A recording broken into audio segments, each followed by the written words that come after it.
നമസ്കാരം.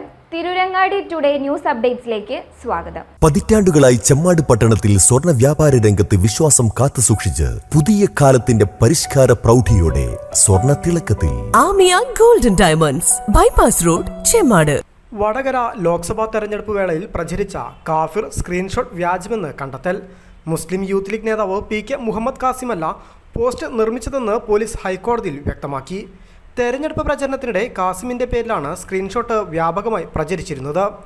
LDF സ്ഥാനാർത്ഥി KK ശൈലജയെ കാഫിർ എന്ന് വിശേഷിപ്പിച്ച് ലീഗ് പോസ്റ്റ് നിർമ്മിച്ച് പ്രചരിപ്പിച്ചുവെന്നാണ് പരാതി. പ്രഥമ ദൃഷ്ട്യാ നടത്തിയ അന്വേഷണത്തിൽ കാസിം കുറ്റം ചെയ്തതാണെന്ന് കരുതുന്നില്ല. കേസിൽ 12 പേരുടെ മൊഴി രേഖപ്പെടുത്തി. അമ്പാടിമുക്ക് സഖാക്കൾ എന്ന പേജ് ആരാണ് കൈകാര്യം ചെയ്യുന്നതെന്ന് സൈബർ സെല്ല് കോഴിക്കോട് വിഭാഗം അന്വേഷിക്കുകയാണെന്നും ഇതിനായി ഫേസ്ബുക്കിനോട് മറുപടി തേടിയെന്നും അന്വേഷണ സംഘം കേരള ഹൈക്കോടതിയിൽ പറഞ്ഞു. പോരാളി ഷാജിയുടെ പ്രൊഫൈലിന് പിന്നിൽ ആരാണെന്നും ഫേസ്ബുക്കിനോട് റിപ്പോർട്ട് തേടിയിട്ടുണ്ട്. CPM നേതാവ് KK ലതികയുടെ ഫോൺ പരിശോധിച്ചുവെന്നും മഹ്സർ തയ്യാറാക്കിയിട്ടുണ്ടെന്നും പോലീസ് അറിയിച്ചു. കാഫിർ പരാമർശം ഉൾപ്പെട്ട പോസ്റ്റുകൾ നീക്കം ചെയ്യാത്തതിന് ഫേസ്ബുക്കിൻ്റെ നോഡൽ ഓഫീസറെ പ്രതി ചേർത്തിട്ടുണ്ട്.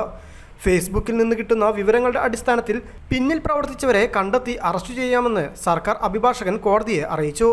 കേസിൽ ഹർജിക്കാരനോട് മറുപടി സത്യവാങ്മൂലം നൽകാൻ ഹൈക്കോടതി ആവശ്യപ്പെട്ടു.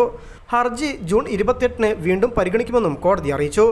ഷാഫി 5 നേരം നിസ്കരിക്കുന്ന ദീനിയായ ചെറുപ്പക്കാരനാണ്, മറ്റേതോ കാഫിറായ സ്ത്രീ. ഈ ആധുനിക ലോകത്തിലും ഇങ്ങനെ പച്ച വർഗീയത പറഞ്ഞ് വോട്ട് പിടിക്കുവാൻ നാണമില്ലേ മുസ്ലിം ലീഗുകാരാ, കോൺഗ്രസുകാരാ? ഈ തെമ്മാടിക്കൂട്ടം നാടിനെ എങ്ങോട്ടാണ് കൊണ്ടുപോകുന്നത് എന്നതായിരുന്നു വ്യാപകമായി പ്രചരിച്ചിരുന്ന Facebook post. News desk, Tirurangadi today.